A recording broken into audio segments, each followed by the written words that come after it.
chị mới nhìn lại thôi, chết rồi, mình phải có cái gì sai mới dẫn đến cả nhà mình bị gặp sự cố sức khỏe như thế. Nhà 4 người hết 3 người vô bệnh viện trong 1 năm. Chị mới phát hiện ra một cái vấn đề, đó là mình thiếu cái sự kiểm soát cảm xúc. Đúng rồi. Mà cái kiểm soát cảm xúc nó xuất hiện từ đâu? Đó chính là những cái biến cố ở trong cái cuộc sống của mình, và mình không quản lý được những suy nghĩ của mình. Đó, tức là cái suy nghĩ của mình nó nảy ra quá nhiều suy nghĩ cùng một lúc, không? Xong rồi mình không kiểm soát nó, mình dẫn đến là mình có những cái cảm xúc không có được tốt. Dạ. Và Suy lúc nghĩ đó nó tạo nên cảm xúc mà. Và khi cái cảm xúc không tốt bắt đầu tác động sức khỏe ngay, và mình cảm thấy năng lượng mình nó hụt rất nhanh. Dạ đúng. Và cuối cùng nguyên nhân cũng stress mà ra. Dạ. Có người stress thì họ không hấp thu thức ăn, nhưng có người stress thì ăn nhiều hơn. Thì mình phải đi giải quyết cái vấn đề stress đó.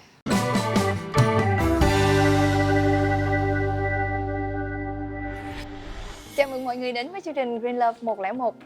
Đây là chương trình dành cho chủ đề yêu bản thân và phát triển tâm hồn. Sức khỏe tinh thần có vẻ như luôn luôn bị xem nhẹ trong tất cả mọi thời đại. Mỗi khi chúng ta gặp phải sự căng thẳng tâm lý, chúng ta thường bỏ qua nó và nghĩ rằng là không sao đâu, mình sẽ ổn thôi. Nhưng trên thực tế, liệu chúng ta có thực sự ổn hay không? Khởi đầu năm mới, mình muốn đi sâu hơn vào vấn đề này thông qua buổi trò chuyện cùng với chị Nguyễn Thị Kim Vui, một người Health and Life Coach. Tiếng Việt của chúng ta gọi là chuyên gia khai vấn sức khỏe và cuộc sống. Bản thân chị Vui cũng đã từng có những cái trải nghiệm về sức khỏe, gặp nhiều cái vấn đề do căng thẳng gây ra. Tuy nhiên, chị đã vượt qua được mà không phải dùng đến thuốc. Hôm nay mình cũng rất là tò mò muốn nghe câu chuyện của chị. Chúng ta hãy cùng trò chuyện với chị Vui nhé. Hello chị Vui. Hello em. Bình cũng chia sẻ thêm, chị Vui cũng là một cái người đồng nghiệp của Bình từ những năm 2009. Và thời điểm đó chị Vui là một cái chuyên gia trong lĩnh vực marketing của cái tổ chức tài chính quốc tế IFC. Chị ơi, làm sao mà từ đó đến bây giờ chị đổi 180 độ. Bất ngờ đúng không? Bất ngờ lắm chị. Cái gì nó cũng phải có lý do của nó chứ. Em đang rất mong chờ câu chuyện của chị đây. Ok. Thực ra như Bình nói á, những cái sự căng thẳng nó làm cho tác động đến sức khỏe một cách ghê gớm, một cách thầm lặng luôn. Nhưng mà mình không để ý thì ngày qua ngày nó trôi qua. Thì chị gặp một cái vấn đề là sau khi chị kết thúc làm việc ở IFC á, là năm chị nhớ là 2009, thì chị mới năm 2010 chị mới mở một cái doanh nghiệp về kỹ năng sống. Chị có tổ chức team building doanh nghiệp nè, ngoài trời ha, tổ chức event ngoài trời cho trẻ nữa, cũng hoạt động team building ở ngoài trời cho trẻ nữa. Thì rất là nhiều căng thẳng. Em nhớ hồi mình làm ở IFC á, thì là chị tổ chức cũng là sự kiện nhưng mà trong nhà. Đúng rồi. Cái tài qua 2010 nó nâng cả tầm hơn là ở ngoài trời thì nó rất là nhiều căng thẳng, và cái não mình nó chạy nghĩa là gấp 2, gấp 3 lần người bình thường. Và nó thường xuyên, vì tổ chức dịch vụ mà mình phải tiếp cận những cái vấn đề, mình phải lo lắng cho người này người kia. Nó nhiều lần như vậy, mình sử dụng não quá nhiều vậy, và mình thiếu cái sự chăm sóc bản thân mình, và mình bị mất cân bằng. Thì thời điểm đó mỗi lần mà chị gặp sự cố, chị đau đầu là chị dập thuốc Panadol nè em, là chị uống là ngày càng level lên cao, cái giảm đau. Mà khi mình cắt cơn đau thì mình bắt đầu cơn đau qua rồi thôi, mình lại tiếp tục lại công việc, mình nghĩ không sao đâu, mình không sao đâu, cứ dạ. bỏ qua những cái triệu chứng khác. Thì và mình lạm dụng thuốc quá nhiều đến lúc mình đau bao tử nè. Đúng rồi. Cuộc sống của mình thì coi như tà la hết, như là một người già, tức là mình bị thoái hóa đốt sống, vẹo đốt sống, coi như là phải đi nẹp nguyên cái cuộc sống này để điều trị. Thời điểm đó là điều trị chiropractic. Đúng rồi, dạ. Là nắng chỉnh xương. Nắng chỉnh xương, dạ đúng rồi. Và chị 4 năm chị phải đi bác sĩ. 4 năm lần hả chị? Cứ đi tới cái một lần căng thẳng sau sự kiện là đi nắng chỉnh xương. Vì khi mà đau xương khớp quá thì là lên những cái cơn đau đầu càng dữ dội hơn nữa. Đau đến mức mà chị chỉ có nằm bẹp ở giường, cái lưng mình nó cứ dính giường, mình không muốn nhấc ra khỏi giường luôn. Mình chỉ muốn nằm để cho nó nghỉ ngơi. Và cho đến năm 2014 là nó ngày càng bệnh tật của mình nó càng lên, nó không phải xương, không phải đau bao tử nữa, mà qua là rối loạn chức năng thận, rồi qua tử cung, khối u tử cung, ngực. Wow. Nó dẫn đến những nó cái dẫn trọng một loạt, như vậy luôn. nó rối loạn coi như là lục phủ ngũ tạng luôn em.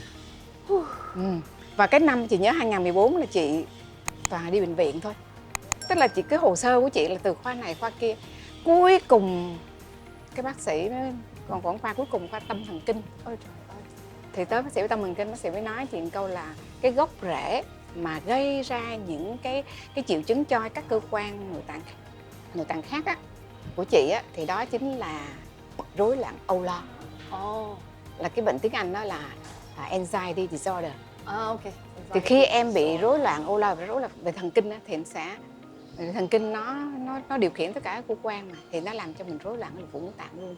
Thì nếu như mà điều trị bên Tây y á, thì người ta sẽ có bác sĩ nói 1 đến 3 năm dùng thuốc, nhưng thuốc đó chỉ giúp cho mình cắt cơn vào để mình gọi là cơm áo gạo tiền, mình phải kiếm tiền thôi, Chứ nó không có thực sự chữa lành. nó không thực sự chữa trị tận gốc. Cái gì gây ra mình lo lắng thì mình phải tự giải quyết, bác sĩ không giúp được cái chuyện đó.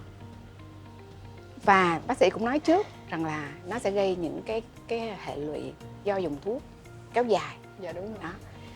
Thì chị mới nói thôi, cho chị thời gian chị suy nghĩ cái liệu trình đó có nên đi hướng đó hay không. Dạ. Và chị cũng phải nói là cảm ơn bác sĩ đó ghê luôn á, vì là họ nói thật, Họ chia sẻ đầy đủ hết cho mình. để cho mình có quyết định là đi cái hướng đó hay không, hay có hướng nào khác. Thì sau đó thì chị về chị cũng suy nghĩ một thời gian, thì lại tiếp tục nhà chị lại gặp thêm một cái sự cố khác là ông xã chị lại bị cái khớp gối á, Dạ. là ổng bị gọi là viêm khớp gối cấp tính mà bác sĩ yêu cầu chắc phải mổ. Mà ổng nặng 92 kg em, vô bệnh viện là phải, hồi đó ở nhà đất lầu 1 nhờ 3 người đàn ông chở, ông phải chở mà bưng ổng xuống lầu 1 để mà đi bệnh viện. Mà dư cân. Dạ. Ổng 92 kg thì nặng quá rồi. 92 kg dư cân mà có 1m6 à. 1m6 thì là đúng là nặng lắm rồi. Quá là dư cân luôn. Trời ơi, 3 chị người khiêng hả chị? 3 người khiêng. Rồi xong chị á, thì hồi đó cũng 60 kg chứ đâu ít đâu. Vậy lại dời xuống 12 kg rồi. Rồi tới phiên thằng cu nhỏ chị thì lúc đó mới 10 tuổi thôi mà nó là bị gan nhiễm mỡ. Trời ơi, mới có 10 tuổi thôi á chị. Trời, Mà bị gan nhiễm mỡ luôn rồi. Chị mới nhìn lại thôi, chết rồi, mình phải có cái gì sai mới dẫn đến cả nhà mình bị gặp sự cố sức khỏe như thế. Nhà 4 người hết 3 người vô bệnh viện trong 1 năm. Ôi trời đất. Rồi cái ngân sách bảo hiểm là xài hết luôn. Trời ơi. Thế là chị mới nghĩ là phải đến lúc mình phải thay đổi, không thể như thế hoài được. Và mình không thể nào ỷ lại vào đem cái sức khỏe của mình vào, mình cứ nghĩ là bệnh thì cứ đến bác sĩ chữa trị, chưa chắc là đã giải quyết được cái gốc, và cái gốc nó nằm ở chính bản thân mình.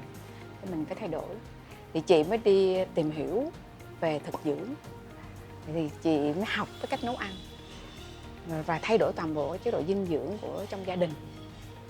Thì dần dần thì trong vòng 2 năm thì nhà chị, em biết không, chị giải quyết về vấn đề về trọng lượng trước.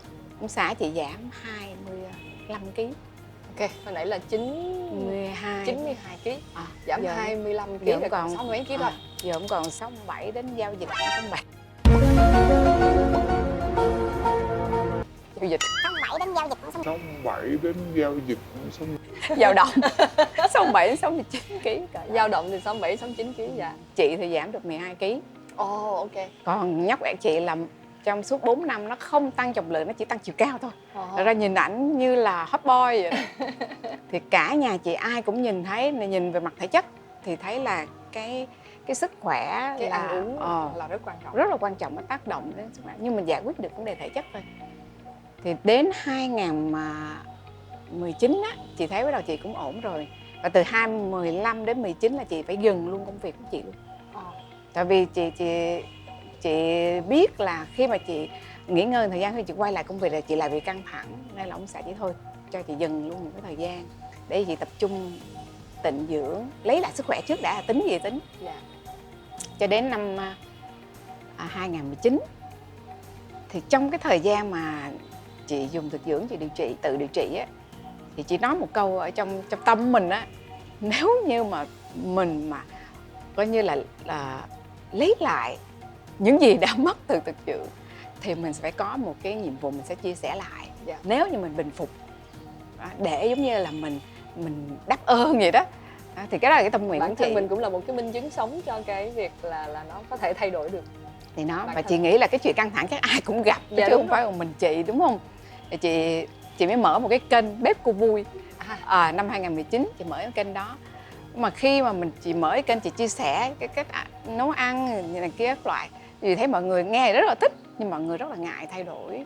Vì cái thay đổi đó khá mọi thứ nó sẽ thay phải đổi quá lớn, phức tạp hơn so với bình và thường. bản thân chị về mặt thể chất chị thấy ok, nhưng về mặt tinh thần á thì chị vẫn cảm nhận rằng là đâu đó khi chị quay lại công việc, chị vẫn đối diện với những căng thẳng, và cái cách mình ứng phó với những căng thẳng vẫn chưa ổn, và mình cũng lại cảm thấy không khỏe, rồi mình lại điều chỉnh. Thế thì chị mới tìm cái câu trả lời, thì chị mới đến cái khóa học là Become Health and Life Coach của trường của Mỹ, mà chị học online. Thì chị học gần 1 năm thì chị mới phát hiện ra một cái vấn đề, đó là mình thiếu cái sự kiểm soát cảm xúc. Đúng rồi. Mà cái kiểm soát cảm xúc nó xuất hiện từ đâu? Đó chính là những cái biến cố ở trong cái cuộc sống của mình, và mình không quản lý được những suy nghĩ của mình. Đó, tức là cái suy nghĩ của mình nó nảy ra quá nhiều suy nghĩ cùng một lúc, không? Xong rồi mình không kiểm soát nó, mình dẫn đến là mình có những cái cảm xúc không có được tốt. Dạ. Và Suy lúc nghĩ đó, nó tạo nên cảm xúc mà. và khi cái cảm xúc không tốt bắt đầu tác động sức khỏe ngay, và mình cảm thấy năng lượng mình nó hụt rất nhanh. Dạ. Thì mới chị tìm ra giống như là Eureka vậy. Đây chính là cái mấu chốt của cái vấn đề của mình. Dạ. Và chị phải học cái cách mà mình chuyển hóa cảm xúc, và mình theo dõi, giống như mình có một cái con mắt thứ ba vậy đó. Mình quan sát lại mọi diễn tiến ở trong não, trong cái cảm xúc, trong cái tâm quay của vào mình, cái nội tâm bên trong của mình, rồi mình chăm sóc từng cái cảm xúc nhỏ của mình. Đó chính là cái yêu bản thân đó chị. Đó chị nói là chị rất là thích cái kênh của mình, đó là khi mà yêu bản thân, tức là mình dành thời gian mình chăm sóc nó, và mình biết mọi thứ đang diễn ra trong mình, thì chẳng bao giờ mình căng thẳng cả. Dạ đúng rồi.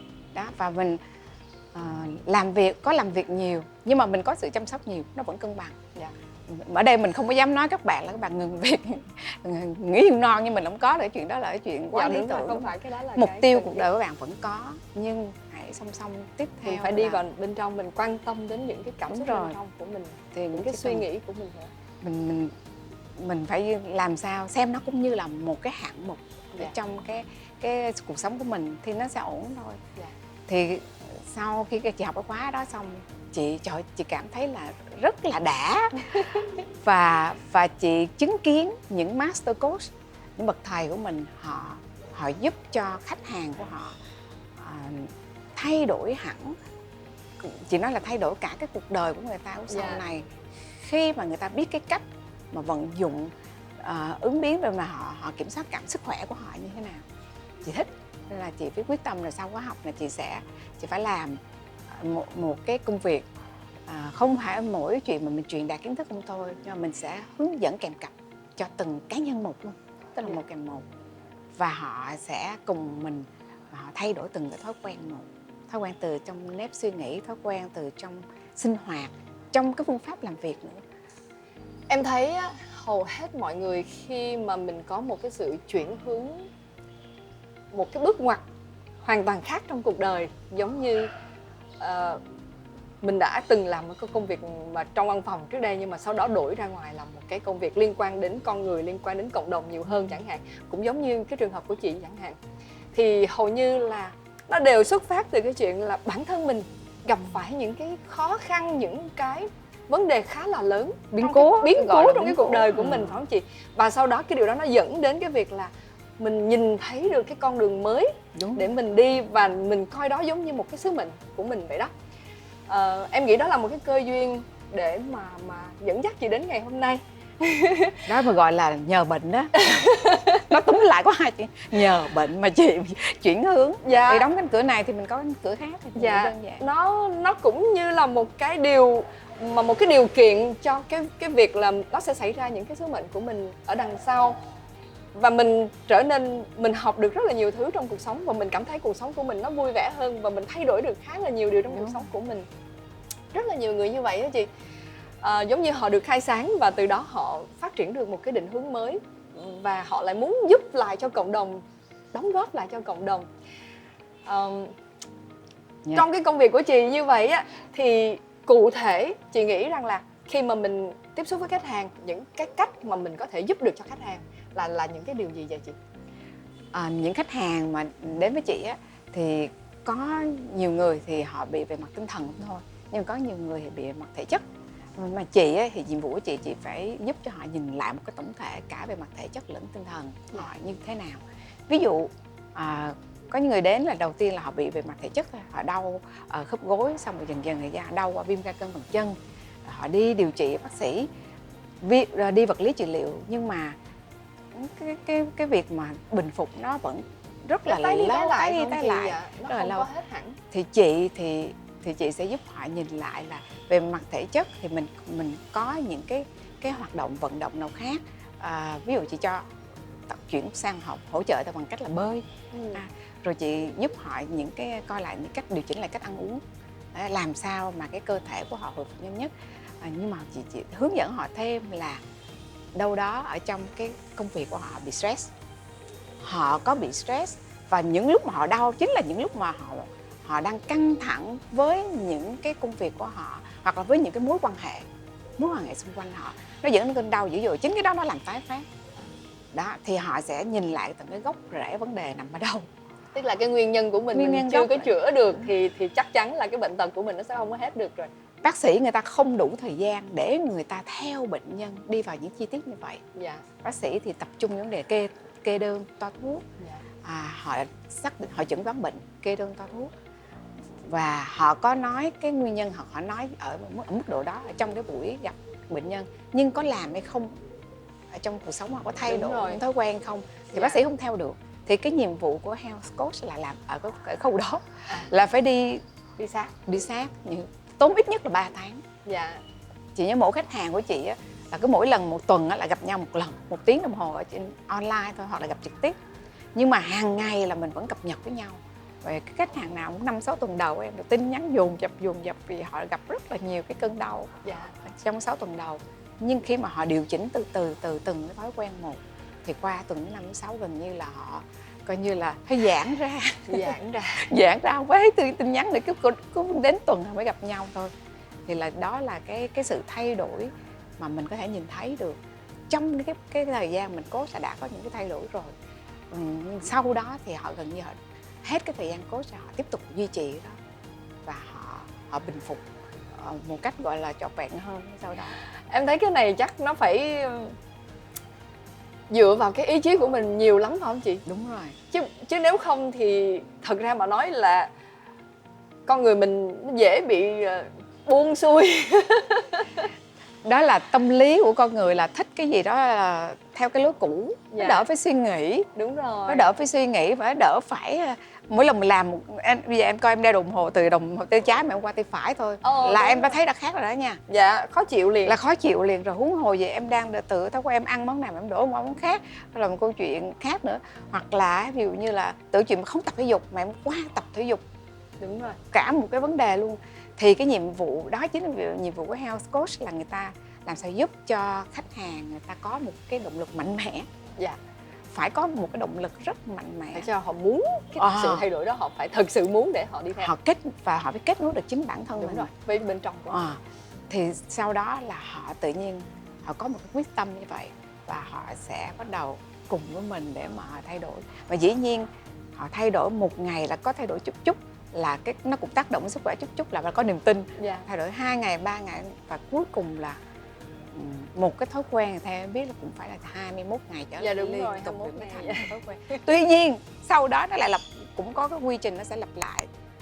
Nếu mình không giữ là nó lại quay lại như cũ. Thì cái người coach phải bây giờ người coach phải đi kèm theo thời gian dài vậy để mà mình lại tiếp tục nhắc và động viên thì các bạn vượt qua được những cái đoạn mà hay bị gọi là tái lại nó gọi là ngựa quen đường cũ. Vượt qua được cái giai đoạn đó nha, là vượt qua chừng 2-3 lần như vậy là họ mới thực sự là giữ họ được thấy rằng là thói quen mới. giữ được cái thói quen mới. Vui lắm vì là chị thấy là họ thay đổi cái sức khỏe họ từ và họ tự nhiên họ cảm thấy tự tin hơn rất là nhiều luôn. Hay hả chị? Không mà đúng chị, phải có một cái người theo dõi kèm cặp sát sao với mình giống như là nếu như mà mình tập thể dục ở nhà một mình á thì mình sẽ không có giữ được kỷ luật, tại vì mình nói thôi không sao đâu, tới giờ đó mình tập mà tới giờ đó bị lười kẹt quá à, cái gì tôi lười quá à. cái thôi không tập, hoặc là trời bữa nay hơi đau này hơi đau kia thôi kiếm mai đủ đi. lý do kiếm đủ lý do. Thế là mình cứ đẩy nó đi. Nhưng mà nếu hôm đó mình có hẹn với PT, cái personal trainer của mình ở một cái địa điểm nào đó nhất định thì mình bắt buộc phải đi. Và thật ra là mình sẽ cố gắng hết sức để mình giữ được cái hẹn, giống như là mình giữ được cái kỷ luật của mình, vì có cái người ta theo dõi mình cũng không có muốn mất mặt với người ta, đúng không anh chị? Thì em nghĩ cái này nó cũng vậy thôi. Cái người mà họ đi với chị thì chắc chắn là họ sẽ cảm thấy yên tâm, bởi vì lúc nào cũng có một cái người kế bên mình theo dõi, động viên, nhắc nhở và cùng với mình thay đổi. Thì nó sẽ là một cái điều mà rất là mạnh mẽ để giúp cho mình coi như là giữ được cái ý chí của mình á. Chứ còn không thì buông xuôi là cái chuyện em nghĩ 10 người ai cũng có thể làm cái chuyện buông xuôi rất là nhanh. Nhưng nếu như mà có một cái người coach đi theo với mình như vậy thì cái tỷ lệ nó sẽ cao hơn rất nhiều. Đúng rồi. Chị nhớ năm 2014 á, là cái năm đó là ở thị trường Việt Nam mình chưa có health coach. Và chị phải loay hoay để mà mình phải tự chữa lành mình như vậy thì nó rất là mất thời gian rất là lâu. Thì nếu như mà bây giờ thì đã có nhiều health coach hoạt động rồi thì làm việc với health coach thì nó tiết kiệm thời gian rất là nhiều. Cái ngành này em thấy cũng mới phải không chị? Thì hiện tại chị nghĩ có khoảng bao nhiêu người ở Việt Nam đang làm những cái công việc giống như chị? Theo chị biết thì cũng khoảng gần 100 người đã học ở trường IIN. Trường đó là trường gọi là Institute for Integrative Nutrition, tức là viện dinh dưỡng tổng hợp của Mỹ. Gần 100 người. Gần 100 người. Còn chị thì chị học bên trường HCI của Mỹ, cũng của Mỹ luôn, là Health Coach Institute. Thì chị là sinh viên đầu tiên là người Việt Nam là tham gia cái chương trình đó, còn lại toàn sinh viên các nước không thôi.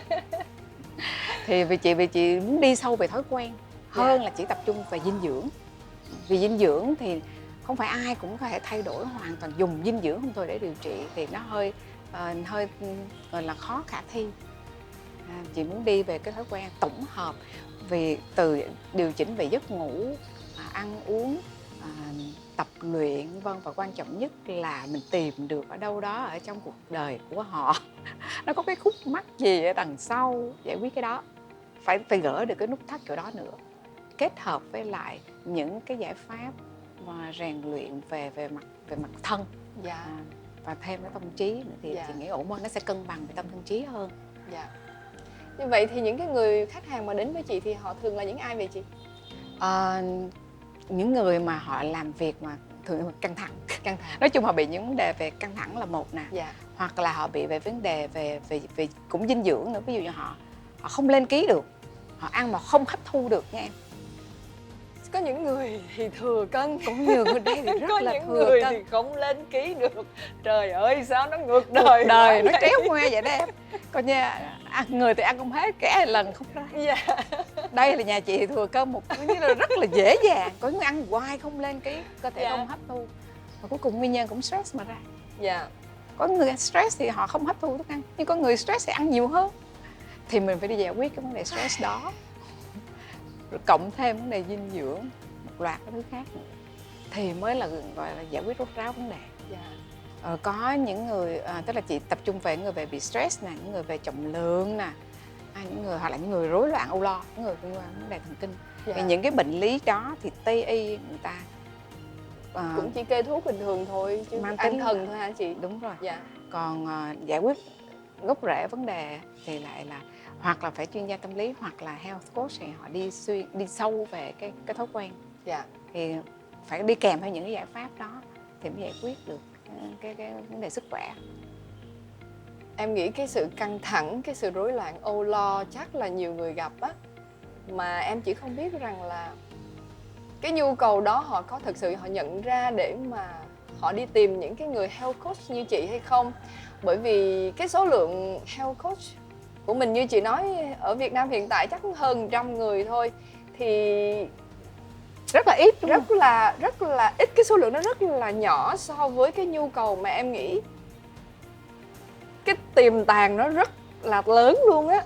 Mà chỉ đơn giản là mình có chịu nhận ra là mình đang gặp phải những căng thẳng, đang Chính gặp xác. phải những cái rối loạn âu lo và mình cần sự giúp đỡ hay không? Hay là mình chỉ đang nói là thôi không sao đâu, tôi chịu được và tôi sẽ lướt qua cái con trăng này rồi đến con trăng sau. Thì họ vẫn cứ nghĩ như thế. Nhưng mà em nghĩ những cái đó càng lúc nó sẽ càng chất chồng lên với nhau và các cái vấn đề của mình nó sẽ càng ngày càng nặng hơn, và những cái hậu quả nó có dẫn tới thì giống như những cái ví dụ mà chị đã chia sẻ từ bản thân của mình, khá là nghiêm trọng. Và nếu như lúc đó chị không có thay đổi kịp thời thì em không biết cái hậu quả nó còn đến đâu nữa. Nếu như trong cái công việc của mình như vậy thì hay là có những cái kỹ năng nào mới mà trước giờ chị không có đụng tới mà bây giờ chị cần phải học để mà giúp cho cái công việc của chị không? Thật ra trong cái khóa học của chị nó đã hướng dẫn cho mình đi sâu về vấn đề là quản lý cảm xúc. Dạ. Và học cách hiểu cái não của mình vận hành như thế nào. Dạ. Cái bộ não mỗi người Rất là vận khoa hành học. ra rất là khoa học. Và mình giao tiếp được với cái não, Dạ. cái não của mình thì em mới kiểm soát được. Em không hiểu nó, em không giao tiếp nó sao em kiểm soát được. Dạ. Đó thì nó đã hướng dẫn cho mình những cái cách như vậy. Thì cái nhu cầu ở Việt Nam mình á, đúng là cách đây vài năm là rất là hiếm, đúng không? Và không ai nghĩ đâu, quẩn đâu mà đi dành thời gian mấy tháng trời mà đi gặp người nói chuyện về sức khỏe, không thôi đi bác sĩ cho lẹ. Dạ. Nhưng cái đại dịch vừa rồi khi mà cả thế giới bị qua thì cái số lượng người mà bị stress nó rất là lớn luôn. Số lượng người bị trầm cảm Đúng nè, rồi, em nghĩ là khá là nhiều người âu có lo trầm nè, cảm. nhiều kinh khủng luôn. Và chị trong cái giai đoạn mà chị đang học á, mà lại rơi ngay cái thời điểm đại dịch của Việt Nam vừa rồi, Dạ. từ tháng chị nhớ là ở Sài Gòn mình là bị khủng khiếp nhất là tháng 7, tháng 8 em ha, Dạ đúng rồi. 2021. Thì lúc đó chị đang còn Cao học, trào. đang cao trào đại dịch ở Sài Gòn mình, mà chị thì đang học ở giai đoạn cái phần mà thực hành. Trời ơi là chị phải coach coi như là liên tục liên quan đến rối loạn âu lo, trầm cảm mà đủ độ tuổi hết trơn á. Độ tuổi mà 18 tuổi cũng có, độ tuổi đi làm cũng có. Đó, thì chị nghĩ là cái nhu cầu nó ngày càng tăng. Và em chứng kiến thấy là khi mà đại dịch đến như vậy, cái hệ miễn dịch của mỗi người nó cực kỳ quan trọng. Dạ đúng rồi. Những người có bệnh lý nền là bắt đầu cảm thấy rất là sợ hãi trước Dạ cái đại đúng dịch. rồi, họ sợ ảnh hưởng. Dạ. Và mà cái đâu có tự nhiên mà có được cái hệ miễn dịch như vậy. Em phải cả một cái quá trình em rèn luyện. Dạ. Mà đó là gì? Đó chính là những cái thói quen lành mạnh. Và em thấy cái thời gian đó trong đại dịch là Bộ Y tế cũng giống như là các báo đài hay đưa những thông tin liên tục hướng dẫn mọi người phải có những cái thói quen ăn uống lành mạnh, sinh hoạt, tập luyện vân vân. Lúc đó em thấy cái chữ thói quen nó lặp đi lặp lại rất là nhiều ở trên sóng, đúng không? Dạ. Thì chị nghĩ đã đến lúc mọi người cần nghiêm túc hơn trong cái việc mà mình phải chăm sóc sức khỏe của mình bằng những cái thói quen. Thì chị nghĩ nó giống như là gieo hạt giống vậy. Dạ. Cái việc mà em rèn luyện thói quen nó giống như gieo hạt giống, mình cứ gieo và mình sẽ có gặt hái. Cái gặt hái gì đó chính là cái kết quả sức khỏe của mình, đó chính là cái hệ miễn dịch. Và hệ miễn dịch đó thì em mới chống chọi được. Đâu bây giờ em cứ dựa vào hệ Bộ Y tế, em dựa vào cái hệ thống y tế mà đó, mình thấy là hệ thống y tế công cộng quá tải luôn. Dạ. Trong cái đại dịch như vậy.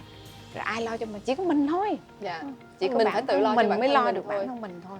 Chứ mình chờ ở bên ngoài thì đến bao giờ? Bởi vì nếu như cả cái xã hội này ai cũng bị căng thẳng như mình thì bao giờ mới đến lượt mình? Thì đó chị nghĩ là sắp tới Việt Nam cũng như các nước đã bắt đầu phải cần có những health coach. Thực ra ở Mỹ cái nghề này nó lâu lắm rồi. Dạ. Có Việt Nam Khá mình là là phát quá triển là ở các nước phương Tây rồi. Bởi vì cái dịch vụ của đó thực ra là nó khá là cao, nên là ở Việt Nam mình còn ngần ngại trong chuyện đó. Nhưng mà nếu như mà một cái như chị, bản thân chị trải nghiệm qua, nếu mà chị dựa vào gọi là thuốc đi, thì mình đi bác sĩ thì nói thiệt tổng cái số tiền mà chị đi bác sĩ thì không biết bao nhiêu là kể trong những cái năm tháng mình bệnh như vậy. Nhưng từ lúc mà chị chuyển đổi cái cách mà mình chăm sóc sức khỏe bằng cách khác, tự chữa lành á, là ý chị nói là rèn luyện thói quen á, thì từ năm 2015 đến nay, 6 năm nay chị không dùng một viên thuốc nào luôn, kể cả giảm đau. Không dùng bất cứ cái gì luôn? Không có dùng một cái viên thuốc nào hết trơn á. Tức là điều đó không phải nói là mình không bệnh, mình Dạ. vẫn có bệnh nhưng mà chị nhận diện được ngay. Dạ. Mới cái dấu hiệu manh mún thôi là mình chỉ cần nghỉ ngơi, ngủ đủ lại, điều chỉnh lại chế độ ăn uống chút xíu là xong. Chị có thay vì mình không dùng thuốc thì chị có thay thế bằng cái gì khác không? Ví dụ như thảo dược hay là Chị dùng những bài thuốc ở trong thực dưỡng. dạ bài thuốc Có trong thực dưỡng. những cái bài thuốc, ví dụ chị nói là rối loạn tiêu hóa đi, Dạ. phải không? Thì tụi mình hay là mua Smecta hay là Dạ. mua một số Ok, thuốc mình rất là uống dập phức ra tạp. để cắt cơn, đúng không? Nhưng mà đối với thực dưỡng đơn giản lắm em. Em chỉ cần uống trà gạo lứt, em chỉ cần làm bài thuốc sắn dây tương tamari em ăn và em nghỉ ngơi, em nạp nước đủ là ngày xong. Ok. Đó, chị nói đơn giản một cái bệnh lý nhẹ, trong khi lúc trước là mình cứ lệ thuộc những Lệ cái thuộc vào thuốc. sốt, cảm, đau bụng, nhức đầu là mình cứ ra hiệu thuốc, đúng không? Mình mua. Thì giờ chị không bỏ luôn cái thói quen đó. Tức mình chỉ dò lại trong mấy ngày nay mình cái sinh hoạt mình có cái gì xáo trộn.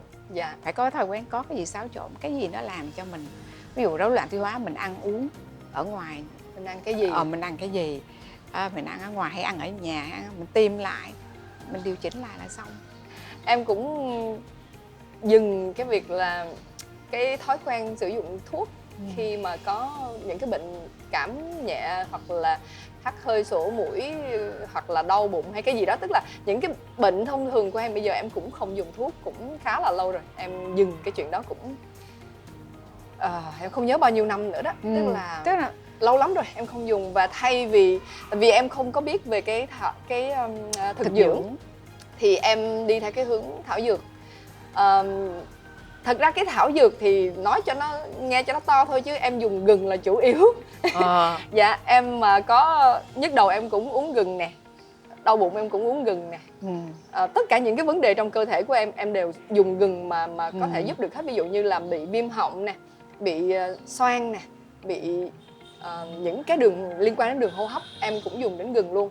Và em thấy nó khá là hiệu quả. Đó là em mới dùng có một thứ. Em mới dùng có một thứ mà thôi em đó. thấy nó đã xử lý được bao nhiêu vấn đề, đúng không? Rồi. Trong khi trước đây là cái chuyện đó mình nghĩ chuyện tào lao. Ngày xưa em bị xoang á chị, em mỗi lần mà cái thời em nhớ cái thời em học cấp 3 đó, mà mỗi lần mà em bị xoang á là lần nào em cũng nằm hết 5-6 ngày luôn. Bởi vì là mình uống kháng sinh vô đó là cơ thể mình nó đâu còn cái sức đề kháng nữa đâu, em mệt, tức là em chỉ có nằm luôn và chỉ có cái xoang nó hành mình, nó nhức đầu á chị, nó viêm đủ hết trơn. Và uống thuốc thì thật ra nó cũng chỉ giúp cho mình, để kháng sinh thì nó giết hết tất cả những cái kháng thể, cái kháng sinh trong cơ thể của mình. Cũng Nhưng nó cũng lợi có hại, có hại gì nó cũng đi làm hết, ráo hết luôn. làm ráo hết trơn thì mình đâu có còn sức nữa đâu. Thế là nằm luôn 5-6 ngày. Nhưng bây giờ thì em không bị như vậy nữa, tức là mỗi một lần em bị liên quan đến ảnh hưởng sụt sịt một chút là em uống gừng vô. Gừng thì có thể gừng mật ong nè, hoặc là gừng mà mình ngâm với rượu cũng được nữa. Đó, hai cái đó là hai cái mà em rất là hiệu quả. Rất là hiệu quả chị. Dạ. Và bây giờ em thoải mái lắm, em chẳng có lo lắng gì bằng cái mỗi lần xoang hay gì nữa. Mà em thời tiết nó thay đổi thì mình vẫn dễ bị. Nhưng mà em thấy rõ ràng khi bắt đầu mình ngưng cái thuốc và mình đến cái giai đoạn mình dùng những cái thảo dược và những cái gì mà nó tự nhiên nhất với cơ thể của mình, có thể dễ hấp thu hơn hẳn. Nó hấp thu hơn hẳn và nó giảm hẳn cái chứng bệnh chị. Em không còn bị thường xuyên như xưa nữa. Chính xác. Dạ. Tức là cái số lần mình tái phát nó giảm hẳn đi. Nó giảm hẳn đi. Và cái độ nghiêm trọng nó cũng giảm hẳn đi. Đó. Nó không còn nặng như ngày xưa nữa. Thì rõ ràng là cơ thể của mình nó khỏe hơn, sức đề kháng của mình nó tăng lên. Điều này mình nói ở đây không phải là mình khuyên các bạn là không dùng thuốc luôn, không phải. Mình dùng thuốc trong những trường hợp cần thiết. Dạ, những cái bệnh nặng thì chắc chắn mình sẽ vẫn phải đến bác sĩ và đi theo những cái toa thuốc cần thiết. Còn những cái nhẹ nhàng nhỏ nhỏ ở chúng ta xử lý được thì cứ xử lý. Nhất là những bà mẹ có con nhỏ. Chị nói thật là ngày xưa chị nghĩ là mình nuôi con mình khờ ghê luôn á. Thôi một tháng em tưởng tượng là chị dẫn con đi bác sĩ, cũng phải là gần như tuần nào cũng phải đi gặp bác sĩ. Vậy và một tuần thì kê toa lại là kháng sinh. Mà kháng sinh thì 5-7 ngày. Và em cứ tưởng con mình cứ phải uống kháng sinh không biết bao nhiêu loại, không biết là kéo dài bao lâu, và cứ bệnh miết rề rà miết luôn. Trong khi mình có rất là nhiều cách khác. Dạ. Mình xử lý nhẹ nhàng hơn. Dạ đúng rồi. Giống như là năm vừa rồi em cũng có cái cơ duyên đọc được cái bộ sách Cơ thể tự chữa lành á, và em thấy nó khá là hiệu quả và nó chữa được rất là nhiều cái bệnh mà bình thường mình phải dùng thuốc. Đó. Dạ. Em sẽ thấy thích đúng không? Dạ, em sẽ chia sẻ chi tiết về cái bộ sách đó sau, bởi vì em thấy là khá là nhiều người xung quanh gặp nhiều cái vấn đề liên quan.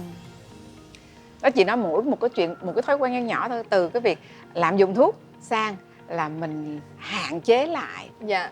và mình lắng nghe cơ thể mình nhiều hơn. Một cái thói quen nhỏ đã giải quyết được bao nhiêu vấn đề rồi, huống hồ gì còn rất là nhiều cái thói quen khác. Dạ, mọi người cứ quen là cứ bị cái gì là chạy ra tiệm thuốc tây đó, rồi dù cho nó nhẹ thôi cũng ra tiệm thuốc tây. Thì đó. Quen rồi. Cái thói quen đó em nghĩ hơi khó để thay đổi. Dạ. Thành thử ra là đến lúc mà mình phải quay lại với tự nhiên em ha. Dạ. Nhất là cái sau đại dịch. Em nghĩ tất cả mọi cái mình nên Đi mua thuốc cũng khó nữa đúng không? Mà dễ mua thuốc. đại dịch không có ra được tiệm. Cái lúc đó tự nhiên mọi người lục tìm kiếm không biết bao nhiêu bài thuốc ở trên. Em nhớ lúc mà đại dịch là những cái rau củ quả mà bán chạy nhất đó là bao gồm là chanh với gừng, xả, chanh gừng xả. chanh. Trời ơi, cười chết luôn. Mà nó hiệu quả chị. Ừ. Dạ, giống như một cái bài thuốc mà em thấy khi mà có mắc phải có bị F0 á, thì có một cái bài thuốc mà em thấy rất là hay mà ở nhà em cũng sử dụng và hiệu quả. Đó là nước dừa chưng với gừng với lại đường phèn. Đơn giản vậy thôi. Chứ không có cần thuốc gì hết. Một ngày uống 3 trái đó. Dạ, trong vài ngày là ok liền.